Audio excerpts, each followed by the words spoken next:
ശുദ്ധാക്ഷരങ്ങളിലേക്ക് വീണ്ടും സ്വാഗതം. ചരിത്രത്തിൽ നിന്നും ഒരു ഐതിഹ്യത്തിലേക്ക്. ചരക മഹർഷിയെ ഒരിക്കൽ ബ്രഹ്മാവ് ഒരു വലിയ നിയോഗം നൽകി ഭൂമിയിലേക്ക് അയച്ചു. ഭൂമിയിൽ ഔഷധ ഗുണമുള്ള സസ്യങ്ങളെല്ലാം കണ്ടെത്തി മടക്കയാത്ര നടത്തി വിവരങ്ങൾ പറയണം. ഇദ്ദേഹം 40 വർഷക്കാലം ഭൂമിയിലുടനീളം സഞ്ചരിച്ചത്രേ.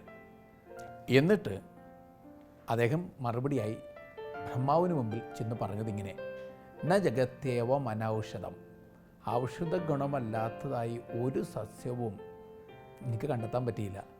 ന ജഗത്തേവം അനൗഷധം, ഔഷധ ഗുണമില്ലാത്തതായിട്ട് ഒന്നും കണ്ടെത്തുവാനായിട്ട് എനിക്ക് സാധിച്ചിട്ടില്ല. ഈ ഔഷധ സസ്യങ്ങളെക്കുറിച്ചും പുരാതന ചികിത്സാ സമ്പ്രദായങ്ങളെക്കുറിച്ചുമുള്ള കേരളീയരുടെ വിജ്ഞാനത്തിന് 3000-ഓളം വർഷം പഴക്കമുണ്ട്. ഇങ്ങനെ കിട്ടിയ അറിവുകളൊക്കെ ചെറിയ ചെറിയ താളിയോല ഗ്രന്ഥങ്ങളിലായിട്ട് എഴുതപ്പെട്ടിട്ടുണ്ട്. ഇങ്ങനെ നാട്ടറിവായി കൈമാറ്റം ചെയ്യപ്പെട്ടിരുന്ന ഔഷധ സസ്യങ്ങളെക്കുറിച്ചുള്ള അറിവ് സമാഹരിച്ച് ഏറെ പണിപ്പെട്ട് ഒരു ഗ്രന്ഥമാക്കി മാറ്റി നമ്മെ കേരളത്തെ സ്നേഹിച്ച ഒരു ഡച്ചുകാരൻ ആൻഡ്രിയാൻ വാൻ റീഡ്. അദ്ദേഹം ഏറെ പണിപ്പെട്ട് സമാഹരിച്ച പുസ്തകം ഹോർത്തൂസ് മലബാറിക്കോസ് പിന്നീട് ഔഷധ സസ്യവിജ്ഞാനീയത്തിൻ്റെ അച്ചടിച്ച ആദ്യത്തെ ആധികാരിക ഗ്രന്ഥമായി മാറി. ഇതിൻ്റെ പ്രാധാന്യം പറഞ്ഞറിയിക്കുവാനാവുന്നതിലും വലുതാണ്. അപ്പോൾ ഈ പുസ്തകത്തെ ചെറുതായിട്ടൊന്ന് പരിചയപ്പെടാനായിട്ട് ഇന്ന് നമുക്ക് ശ്രമിക്കാം. ബോട്ടണിയിലും ചരിത്രത്തിലുമൊക്കെ വലിയ താല്പര്യം ഉണ്ടാകണമെന്നില്ല, എന്നാലും ചരിത്രത്തിലെ അമൂല്യമായിട്ടുള്ള ചില കാര്യങ്ങൾ ചെറുതായിട്ടെങ്കിലും ഒന്നും അറിഞ്ഞിരിക്കേണ്ടതാണ്. ഹോർത്തൂസ് മലബാറിക്കോസ്, മലബാറിലെ സസ്യസമ്പത്തും ഔഷധ ഗുണങ്ങളും. ഈ പുസ്തകം വീണ്ടും പ്രസിദ്ധീകരിക്കുന്നത് ഡോക്ടർ ഫിലിപ്പ് മാത്യു ആണ്. വാൻ റീഡിനോടുള്ള എല്ലാ നന്ദിയും മനസ്സിൽ കീപ്പ് ചെയ്തുകൊണ്ട് നമുക്ക് ഈ പുസ്തകത്തെ ഒന്ന് മനസ്സിലാക്കിയെടുക്കാൻ ശ്രമിച്ചു നോക്കാം. 300 വർഷങ്ങൾക്ക് മുമ്പാണ് ഈ പുസ്തകം പ്രസിദ്ധപ്പെടുത്തുന്നത്. ശാസ്ത്രീയമായി ഇന്ത്യയിലെ സസ്യങ്ങളെക്കുറിച്ച് പ്രതിപാദിപ്പിക്കുന്ന ആദ്യ ഗ്രന്ഥമായിട്ട് ഇത് മാറി.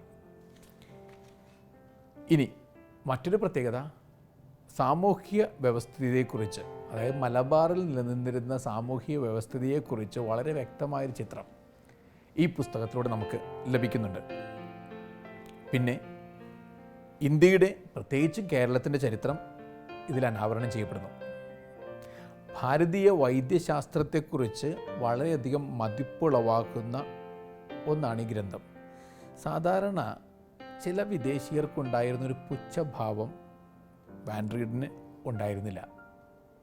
നാട്ടുവൈദ്യത്തെക്കുറിച്ച്, നാട്ടുകാരെക്കുറിച്ച് വല്ലാത്തൊരു പുച്ഛം കലർന്ന ഭാവത്തോടുകൂടി സംസാരിച്ചിരുന്ന വൈദേശിയിൽ നിന്നും വളരെ വ്യത്യസ്തനായിട്ട് ആദരവോടുകൂടി, അർഹിക്കുന്ന ബഹുമാന്യതയോടുകൂടി തന്നെയാണ് ഇദ്ദേഹം ഈ പുസ്തകം പ്രസിദ്ധീകരിക്കുക. മലയാള ഭാഷ ആര്യെഴുത്ത് ഗ്രന്ഥലിപിയിലും കോലെഴുത്തിലും ആദ്യമായി അച്ചടിക്കപ്പെട്ടതും ഹോർത്തൂസ് മലബാറിക്കോസിലാണെന്ന് കരുതപ്പെടുന്നു.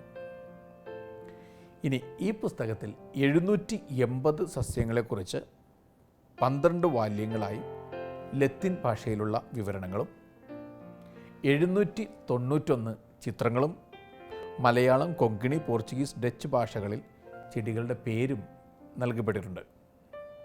മലയാളം പേര് റോമൻ ലിപികളിലാണ് എഴുതിയിരിക്കുന്നത്. ഈ ഗ്രന്ഥത്തിൻ്റെ പേജുകൾ ഫോളിയോ സൈസിലും ചിത്രങ്ങൾ ഡബിൾ ഫോളിയോ സൈസിലുമാണ്. ഈ ഗ്രന്ഥത്തിന് ആകെ 1616 പേജുകളുണ്ട്. ഇനി ആരാണ് ഈ വാൻ റീഡ്? അദ്ദേഹം തൻ്റെ 14ാം വയസ്സിൽ ഈസ്റ്റ് ഇന്ത്യ കമ്പനിയിൽ ചേർന്നയാളാണ്. 20ാം വയസ്സിൽ 1656 ഡച്ച് ഈസ്റ്റ് ഇന്ത്യ കമ്പനിയുടെ സൈന്യത്തിൽ ചേർന്ന് പ്രവർത്തിക്കാൻ തുടങ്ങി. പിന്നീട് അദ്ദേഹം മലബാറിൻ്റെ കമാൻഡറായി 1659 സെപ്റ്റംബർ 2 നിയമിക്കപ്പെട്ടു. ഇദ്ദേഹം മലബാർ സിലോണിനേക്കാൾ വളരെ പ്രധാനപ്പെട്ട സ്ഥലമാണെന്ന് ഉറച്ചു വിശ്വസിച്ചിരുന്നു. ആ ഉറച്ച ബോധ്യത്തെ എല്ലാവർക്കും സ്വീകാര്യമാക്കുവാൻ വേണ്ടി അദ്ദേഹം ശ്രമിച്ചു. അതിൻ്റെ ഭാഗമായിട്ടാണ് ഈ ഹോർത്തൂസ് മലബാറിക്കൂസ് അദ്ദേഹം രചിക്കുക. അതായത് അത്രയ്ക്കങ്ങ് സമ്പന്നമായൊരു സ്ഥലമാണ് മലബാർ. ഈ മലബാറിലെ ഔഷധ സസ്യങ്ങൾ തിരിച്ചറിഞ്ഞു കഴിഞ്ഞാൽ യൂറോപ്പിന് മൊത്തത്തിൽ അത് മുതൽക്കൂട്ടാവും എന്ന് മനസ്സിലാക്കിക്കൊണ്ട് ഈ ഔഷധ സസ്യങ്ങളുടെ കൃത്യമായ പട്ടിക തയ്യാറാക്കാനാണ് അദ്ദേഹം ശ്രമിച്ചത്. പിന്നെ അദ്ദേഹം ഈ കേരളത്തിൽ കണ്ട ഔഷധ സസ്യങ്ങൾ വളരെയധികം പ്രചരിപ്പിക്കാൻ ശ്രമിക്കുന്നതിൽ ഏർപ്പെട്ടപ്പോൾ അദ്ദേഹം തെറ്റിദ്ധരിക്കപ്പെട്ടു. കൊച്ചിയിലെ ആശുപത്രിയുടെ രോഗികൾക്ക് മരുന്നായി അദ്ദേഹം കാട്ടുകറുവ മരത്തിൻ്റെ വേരിൽ നിന്ന് മാറ്റിയെടുക്കുന്ന എണ്ണ കൊടുക്കാൻ തുടങ്ങി. ഇത് യൂറോപ്യൻസിനെ പ്രകോപിപ്പിച്ചു. അദ്ദേഹത്തിനെ കമാൻഡർ എന്ന സ്ഥാനത്ത് നിന്നും നീക്കം ചെയ്തു. പക്ഷേ എന്നിട്ടും അദ്ദേഹം തൻ്റെ ഈ ഗ്രന്ഥരചന തുടർന്നുകൊണ്ടിരുന്നു. അദ്ദേഹത്തെ സഹായിക്കുവാൻ വേണ്ടി എത്തിച്ചേർന്നത് മത്തേവൂസ് പാതിരി എന്ന കർമ്മലീത്ത വൈദികനാണ്. അദ്ദേഹം വർഷങ്ങളോളം ഔഷധ സസ്യങ്ങൾ തിരിച്ചറിയുവാനുള്ള ശ്രമം നടത്തി ശരിക്കും തപം ചെയ്ത് ജീവിതം ഒരു വ്രതമാക്കി മാറ്റിയ വ്യക്തിയാണ്. അദ്ദേഹത്തിൻ്റെ സഹായവും ഇദ്ദേഹത്തിന് ധാരാളമായിട്ട് ഉണ്ടായിരുന്നു. സാധാരണഗതിയിൽ അറബി കച്ചവടക്കാർ മലബാറിൽ നിന്നും നാട്ടുമരുന്നുകൾ ശേഖരിച്ചു കൊണ്ടുപോയി യൂറോപ്യൻ കമ്പനികളിൽ വലിയ വിലക്ക് മരുന്നുകളായി വിറ്റിരുന്നു. ഈ മരുന്നുകൾ വിശ്വാസത്തോടുകൂടി യൂറോപ്യന്മാർ കഴിച്ചിരുന്നു.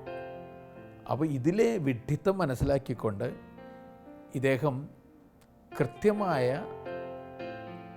ഒരിക്കലും ശോഭ കെട്ടുപോകാത്ത നാട്ടുസസ്യങ്ങൾ ഇവിടെ നിന്ന് ഡയറക്റ്റായിട്ട് എടുക്കാൻ ആളുകളെ പ്രേരിപ്പിച്ചുകൊണ്ടാണ് ആദ്യം എഴുതി തുടങ്ങിയത്. അദ്ദേഹം എഴുതുന്നത് വായിക്കുക. മലബാർ, ഇവിടുത്തെ സസ്യസമ്പത്ത് അത്ഭുതകരമാണ്.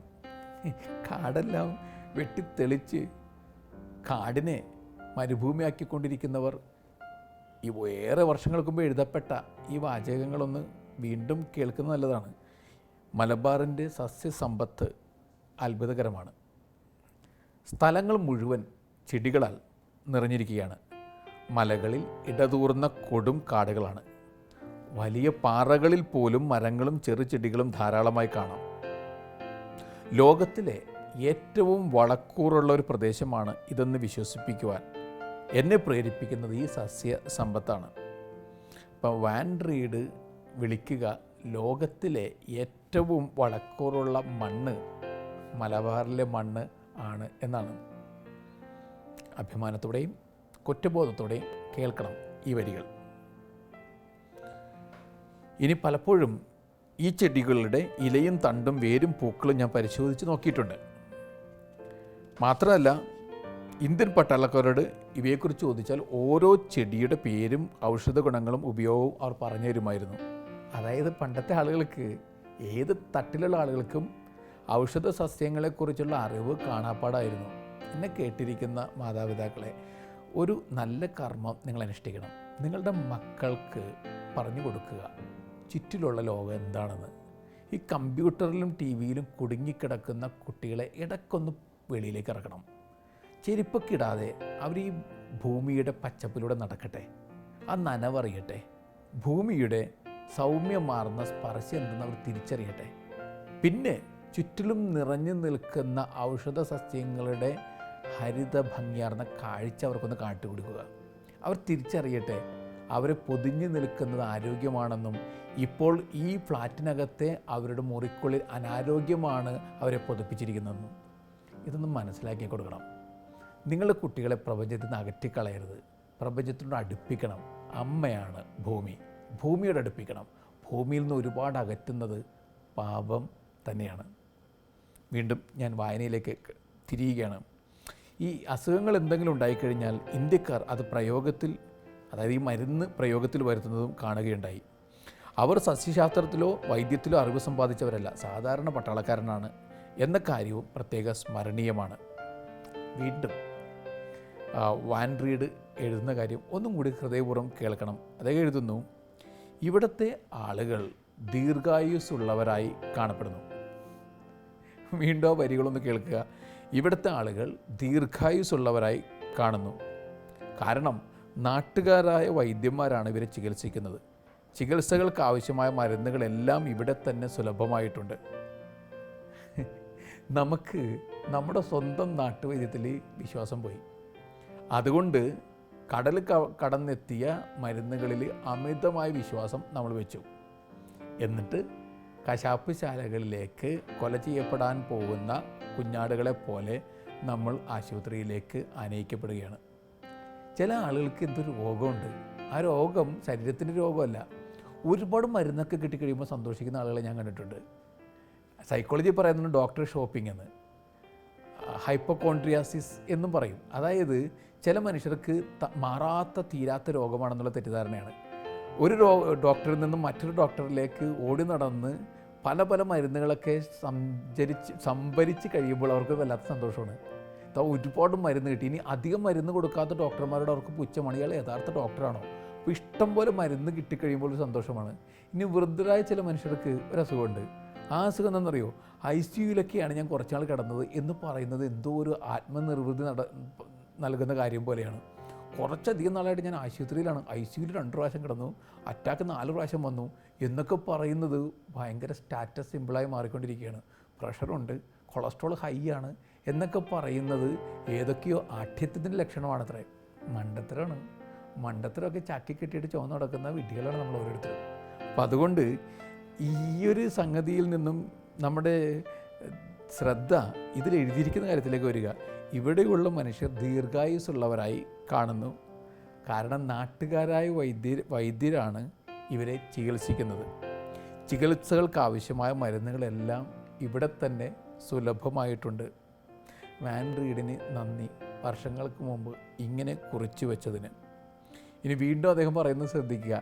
ഇവിടെ നിന്നും, അതായത് മലബാറിൽ നിന്നും കയറ്റി അയക്കപ്പെടുന്ന മരുന്നുകൾ പിന്നീട് അറേബ്യ വഴി യൂറോപ്പിലെത്തുന്നു. അവ എപ്പോഴും ഗുണം നഷ്ടപ്പെട്ട് പഴകിയ സ്ഥിതിയിലാണ് കിട്ടുക. എന്ന് തന്നെയല്ല, വലിയൊരു തുക യാതൊരു മെച്ചവുമില്ലാതെ ഈ കാര്യത്തിനായി ചെലവിടുന്നു. ഇനി മറ്റൊരു കാര്യം കൂടി പറയട്ടെ.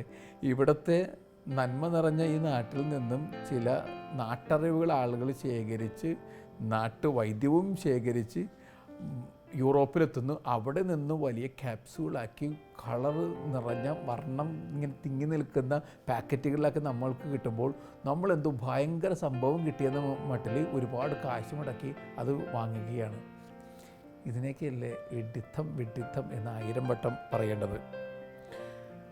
അപ്പോൾ ഇങ്ങനെ ഒരു പശ്ചാത്തലത്തിലാണ് ഇദ്ദേഹം ഹോർത്തൂസ് മലബാറിക്കൂസ് എഴുതുക. ഇത് എഴുതുന്നതിനിടയിൽ ഒരുപാട് ശ്രമകരമായ ദിവസങ്ങളിലൂടെ കടന്നു പോയിട്ടുണ്ട്. ഏകദേശം 16 പേരാണ് ഇദ്ദേഹത്തെ സഹായിക്കുവാനായിട്ടുള്ളത്. അതായത് സസ്യശാസ്ത്രജ്ഞന്മാർ, അവർ വിവരണങ്ങൾ എഴുതുകയും ആർട്ടിസ്റ്റുമാർ ചിത്രങ്ങൾ പെയിൻറ്റ് ചെയ്യുകയും ചെയ്തിരുന്നു. ഏകദേശം 16 പേർ. ഇനി ഭാരതത്തിന്, അത് മലബാറിൽ നിന്നും ഏറ്റവും പ്രശസ്തമായ വൈദ്യ കുടുംബത്തിൽപ്പെട്ട ധാരാളം പേർ, അവരെയും സഹായത്തിനു വേണ്ടി വിളിച്ചിരുന്നു. അതിൽ ഇട്ടി അച്യുതൻ എന്ന വൈദ്യനാണ് പ്രമുഖനായ വ്യക്തി. ഇനി ഇവർക്ക് വാൻ റീഡിനെ അത്ഭുതപ്പെടുത്തിയൊരു സിദ്ധി ഉണ്ടായിരുന്നു. അതായത് ഇത്രയ്ക്ക് ഔഷധ സസ്യങ്ങളെക്കുറിച്ച് അവർക്ക് ശ്ലോകങ്ങൾ കാണപ്പെടാറിയാമായിരുന്നു. അതായത് ഇതിൻ്റെ സ്ഥലം, ഇതിൻ്റെ പേര്, ഇതിൻ്റെ ഗുണഗണങ്ങൾ, ഇതെല്ലാം സംസ്കൃത ശ്ലോകമാക്കി ഈ മനുഷ്യരൊക്കെ കാണാപ്പാഠം പഠിച്ചിരുന്നു. അപ്പോൾ ഇദ്ദേഹം അത്ഭുതത്തോട് പറയുന്നത്, കുട്ടിക്കാലം മുതൽ ഇവർ കാണാപ്പാഠം പഠിച്ചതുകൊണ്ട് ഇവരുടെ ഓർമ്മയിൽ നിൽക്കുകയാണ്. ഇനി ഏതെങ്കിലും ഒരാൾക്ക് തെറ്റിപ്പോയി കഴിഞ്ഞാൽ ഉടൻ തന്നെ മറ്റുള്ളവർ ആ തെറ്റ് തിരുത്തും, സൗഹൃദഭാവത്തോടു കൂടി തന്നെ. അങ്ങനെ കേട്ട് മനസ്സിലേക്ക് വന്ന കാര്യങ്ങൾ കുറിച്ചെടുക്കുകയായിരുന്നു. അത്രേ നിസ്സാരമായ കാര്യമല്ല. നമ്മുടെ ചില കാരണവന്മാർക്ക് ഈ വിഷയത്തിൽ എന്തെന്ത് അറിവാണുള്ളത്. അവരൊക്കെ ഈ ലോകത്തുനിന്ന് പോകുന്നതിന് മുമ്പായിട്ട് ആ അറിവ് പകർത്തിയെടുക്കുവാനായിട്ട് മനസ്സിനെ ഒന്ന് പാകപ്പെടുത്തിയെടുക്കുന്നത് വളരെ നല്ല കാര്യമായിരിക്കുമെന്ന് ഞാൻ കരുതുന്നു. ഇനി ഓരോ സസ്യത്തിൻ്റെയും വിശേഷങ്ങൾ, വിവിധ ഭാഗങ്ങളുടെ വർണ്ണന, വളരുന്ന കാലങ്ങൾ, സ്ഥലങ്ങൾ, ഔഷധ ഗുണങ്ങൾ, ഉപയോഗങ്ങളെല്ലാം കൃത്യമായി ഇവർ ശ്ലോകത്തിലൂടെ വിവരിക്കും. ഈ ശാസ്ത്രഗ്രന്ഥങ്ങൾ 4000 വർഷം മുമ്പ് എഴുതപ്പെട്ടതാണ് എന്ന് ഇവർ അവകാശപ്പെടുന്നു. എന്നാൽ അതിൽ സത്യമുണ്ട്. വാൻഡ്രീഡ് പറയുകയാണ്, അതിൽ സത്യമുണ്ട്. 4000 വർഷങ്ങൾക്ക് മുമ്പ് എഴുതപ്പെട്ട ഏതോ പ്രാചീന ഗ്രന്ഥത്തിലെ ശ്ലോകങ്ങൾ ഇവർ കാണാപ്പാഠം പഠിച്ചു. തലമുറ തലമുറയായി കൈമാറ്റം ചെയ്യപ്പെട്ട ആ വിവരം അത് അമൂല്യ സമ്പത്തായിട്ട് സ്വീകരിക്കണേ യൂറോപ്യന്മാരെ എന്നാണ് ഇദ്ദേഹം ആവശ്യപ്പെടുന്നത്. അപ്പോൾ ഇത്രയും ശ്രമം നടത്തിയിട്ട് ഇദ്ദേഹം എഴുതി പൂർത്തിയാക്കിയ ഈ പുസ്തകം അദ്ദേഹം പിന്നീട് നാട്ടുകാർ അർഹിക്കുന്ന ആദരവോടുകൂടി തന്നെ അവരുടെ പാണ്ഡിത്യത്തെ ബഹുമാനിച്ചുകൊണ്ടും ഭാരതീയ വൈദ്യശാസ്ത്രത്തെയും വൈദ്യന്മാരുടെ അറിവിനെയും പരമാവധി ഉപയോഗിച്ചുകൊണ്ടും ഈ പുസ്തകം എഴുതി പൂർത്തിയാക്കുന്നു. പൂർത്തിയാക്കിയതിന് ശേഷം അദ്ദേഹം ഇത് ശരിക്കും പറഞ്ഞു കഴിഞ്ഞാൽ ഒരു അന്വേഷികളുടെ ഡിക്ഷണറി പോലെ ഒരു പുസ്തകമായിട്ട് മാറുന്നുണ്ട്. ഇനി ഈ പുസ്തകത്തിൽ ഇതിലൂടെ മുഴുവൻ പോകാൻ പറ്റുകയില്ല. എന്നാലും ഒരു 300 വർഷങ്ങൾക്ക് മുമ്പ് എഴുതി വച്ചിരിക്കുന്ന കാര്യങ്ങളിലൂടെ കൗതുകം നിറഞ്ഞ കണ്ണോടെ, ഒരു കൊച്ചുകുട്ടിയുടെ കൗതുകം നിറഞ്ഞ, അറിവില്ലാത്ത കൊച്ചുകുട്ടിയുടെ കൗതുകം നിറഞ്ഞ കണ്ണുകളോടുകൂടി നോക്കിയെടുക്കാനും വായിച്ചെടുക്കാനും ശ്രമിക്കുന്നത് വളരെ നന്നായിരിക്കും. തെങ്ങിനെക്കുറിച്ച് ഇതൊക്കെ എഴുതുന്നു. ഇതിൻ്റെ വേര് ചുക്ക് ഇവ വെള്ളത്തിൽ തിളപ്പിച്ച് കുടിക്കുന്നത് പനിക്ക് വളരെ നല്ലതാണ്. മോണപഴുപ്പ് മാറ്റാൻ ഈ വേര് നല്ലതാണ്. ഇലയുടെ നേര് വെളിച്ചെണ്ണയിൽ തിളപ്പിച്ച് കഴിച്ചാൽ രക്തസ്രാവം മാറും. പൂവ് പൊള്ളലേറ്റ വ്രണങ്ങൾ മാറ്റാൻ ഉപകരിക്കും. പിഞ്ച് തേങ്ങ അത് കുട്ടികളുടെ വായിൽപ്പുള്ളിനെ മാറ്റാൻ ഉപകരിക്കും. തെങ്ങിൽ പൂവിട്ട കഞ്ഞിവെള്ളം കുടിച്ചാൽ നെഞ്ചരിച്ചിൽ സുഖപ്പെടും. അടുത്തത് കവുങ്ങ്, കൂമ്പിലയുടെ നേര് എള്ളെണ്ണ ചേർത്ത് കഴിച്ചാൽ നടുവേദന മാറും. ഇല്ലി അശുദ്ധ രക്തത്തെ ശുദ്ധിയാക്കും. ചെമ്പകം വേരും ഉണങ്ങിയ തൊലിയും ചതച്ച് തൈര് ചേർത്ത് കുഴച്ച് പുരട്ടിയാൽ വ്രണങ്ങളെല്ലാം പഴുത്ത് പൊട്ടി അവിടെ ശുദ്ധി വരും. പൂവ് ഉന്മേഷദായിനിയാണ്. കൊന്ന മരത്തിന്മേൽ തൊലി, ഇല ഇവ ചതച്ച് എണ്ണ കാച്ചി പുരട്ടിയാൽ പൊള്ളലിന് നല്ലതാണ്. കായ് കഷായം വെച്ച് കഴിച്ചാൽ വയറ് ശുദ്ധമാകും. വാളംപുളി പനിക്ക് വളരെ നല്ലത്. വേനൽക്കാലത്ത് ശോധന ലഭിക്കാനുള്ള മരുന്നിൽ ചേർത്ത് കഴിക്കുന്നു. മഞ്ഞപ്പിത്തം, അമിതദാഹം, ചർമ്മരോഗങ്ങൾ എന്നിവയ്ക്ക് ഉപയോഗിക്കും. കൊന്നയുടെ വിത്ത് വയറ് ശുദ്ധമാക്കുന്നു. ദേഹത്തെ ചെളി പോയി കിട്ടാൻ ഉപയോഗിക്കാം. അത്തിയാല് കരളും രക്തവും ശുദ്ധീകരിക്കും. വ്രണങ്ങൾ സുഖപ്പെടുത്തും. പനി വിട്ടുമാറും. കഫത്തിൻ്റെ ശല്യം ഒഴിവാക്കും. അസ്വസ്ഥതകൾ ഒഴിവാക്കും. വിണ്ടുകീറിയ കൈകൾ സുഖപ്പെടുത്തും. ഇനി അരയാല് രക്തം ശുദ്ധിയാക്കും. കോളറയുടെ ശക്തി കുറയ്ക്കും. വ്രണങ്ങൾ സുഖപ്പെടും. അടുത്തൊരാല് പേരാല് രക്തത്തെയും കരളിനെയും ശുദ്ധീകരിക്കും. പനിയും ശരീരവേദനയും മാറ്റും. പൂപ്പരത്തി വ്രണങ്ങൾ ഉണങ്ങും ഇല ഉപയോഗിച്ച് കഴിഞ്ഞാൽ. ചുവന്ന മന്ദാരം വേര് ചവച്ചാൽ പല്ലുവേദന മാറും. തലവേദനയും മാറും. വേര് അരച്ചു പുരട്ടിയാൽ വാദത്തിൻ്റെ വേദന കുറയും. വേരും ചുക്കും കഷായവും വെച്ച് കുടിച്ചാൽ തൊണ്ടവേദന കുറയും. മരോട്ടി അധികമായി കണ്ണീർ ഒലിക്കുകയോ ചെയ്യുമ്പോൾ ഇത് കുരുവിൽ നിന്നെടുക്കുന്ന എണ്ണ ഒഴിച്ചാൽ മാറും. കാഞ്ഞിരം വയറ് ശുദ്ധിയാക്കും. കഫക്കെട്ട് സുഖമാക്കും. വയറുവേദനയ്ക്ക് നല്ലത്. ഇങ്ങനെ ധാരാളം കാര്യങ്ങൾ ഇതിലെഴുതുന്നുണ്ട്. നെല്ലിക്കാമരം പനി സുഖപ്പെടുത്താൻ നല്ലത്. ഉന്മാദം മാറ്റാൻ നല്ലത്. കരളിൻ്റെ എരിച്ചിൽ ശമിപ്പിക്കും. മൈലാഞ്ചി മൂത്രത്തിൽ പഴുപ്പുള്ളവർക്ക് അത്യുത്തമം. പാല മരത്തിൻ്റെ തൊലി കഷായമാക്കി നൽകിയാൽ വായുവിൻ്റെ ഉപദ്രവം, നെഞ്ചിരിച്ചിൽ ഇവ സുഖപ്പെടും. വ്രണങ്ങൾ ഉണങ്ങും. വാദം മൂലമുള്ള വേദന മാറ്റും. ചെവിയിലൊഴിച്ചാൽ കേൾവിക്കുറവ് പരിഹരിക്കാം. ഇങ്ങനെ ധാരാളം ഔഷധ സസ്യങ്ങളെക്കുറിച്ചുള്ള സമഗ്രമായ അറിവ് ഒരു വിദേശീയൻ നമുക്ക് മുമ്പിൽ വിരുന്ന് പോലെ ഒരുക്കി വെക്കുകയാണ്.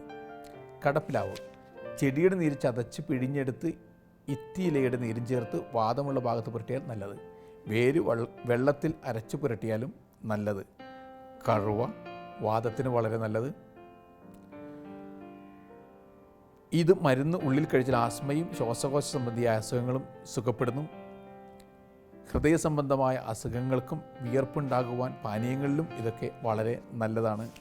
ഇങ്ങനെ ഒരുപാട് സസ്യങ്ങളെക്കുറിച്ച്, ചെമ്പരത്തിയെക്കുറിച്ച്, കൈതയെക്കുറിച്ച്, പാണലിനെക്കുറിച്ച്, കുറിഞ്ഞിയെക്കുറിച്ച്, വെള്ളില, കാട്ടുജീരകം, ഇതിനെല്ലാം ശാസ്ത്രീയ നാമങ്ങളും എഴുതി ചേർത്തിട്ടുണ്ട്. കടലാവണക്ക്, ചൊറിയണത്തിന് വരെ ഒരുപാട് സിദ്ധിയുണ്ടെന്ന് ഒരാൾ പറഞ്ഞു തരികയാണ്. അതായത് ഇതിൻ്റെ വേര്, ചൊറിയണത്തിൻ്റെ വേര് കാലിൻ്റെ തള്ളവിരലിൽ ഒരു മോതിരം പോലെ വെച്ചാൽ കഫക്കെട്ട് മൂലമുള്ള പനി മാറും. വേരിൻ്റെ നീര് പഞ്ചസാരയും പാലും ചേർത്ത് കഴിക്കുന്നത് പനിയും ശരീരം ചൊറിച്ചിലും മാറ്റും. വേര് കഷായം വെച്ച് കുടിക്കുന്നത് മൂത്രതടസ്സം മാറ്റും. ഇതുപോലെ ധാരാളം അറിവ് നിറഞ്ഞു നിൽക്കുകയാണ് ഈ പുസ്തകത്തിൽ. അതുകൊണ്ട് തന്നെ ഈ പുസ്തകത്തിൻ്റെ ചരിത്രപരമായ ശ്രേഷ്ഠത, ഇത് നൽകുന്ന അറിവിൻ്റെ അമൂല്യത, ഇത് പ്രതിനിധാനം ചെയ്യുന്ന സമ്പന്നതയുടെ, ആ പൈതൃക സമ്പന്നതയുടെ വലിയ പ്രാധാന്യം, ഇതൊക്കെ പരിഗണിച്ച് കഴിയുമ്പോൾ Hortus Malabaricus it becomes something like a great treasure. അത് മനസ്സിലാക്കിക്കൊണ്ട് ഇത്തരം രംഗങ്ങളിലേക്ക് കൂടി മനസ്സിൻ്റെ ശ്രദ്ധയെ ഒന്ന് വേർതിരിച്ച് കൊണ്ടുപോകുന്നത് വളരെ നല്ലതായിരിക്കും. ആത്മീയത എന്നുള്ളത് സദാസമയവും ഈശോ എന്ന് മാത്രം പറഞ്ഞിരിക്കുന്നതല്ല, മറിച്ച് ഈശോയെ എന്തിലും ഏതിലും കണ്ടെത്തലും കൂടിയാണ്. പ്രപഞ്ചം മുഴുവൻ നിറഞ്ഞു നിൽക്കുന്ന കർത്താവിനെ കണ്ടെത്തണം. സസ്യങ്ങളിലും പൂവിലും ആകാശത്തും പുഴയിലുമൊക്കെ നിറഞ്ഞു നിൽക്കുന്ന ദൈവിക ജ്ഞാനം കണ്ടെത്തണം. അങ്ങനെ കണ്ടെത്തുന്ന ആളാണ് സ്വർഗരാജ്യം കരസ്ഥമാക്കുന്നവൻ. അങ്ങനെ കണ്ടെത്തുവാനുള്ള വരം തമ്പുരാൻ തന്നെ നമുക്ക് തരട്ടെ എന്ന് പ്രാർത്ഥിക്കാം. എൻ്റെ പ്രിയപ്പെട്ടവരെ, ഒരിക്കൽ കൂടി നല്ല യാത്ര നേരുന്നു. ദൈവം കൂടെ നടക്കട്ടെ.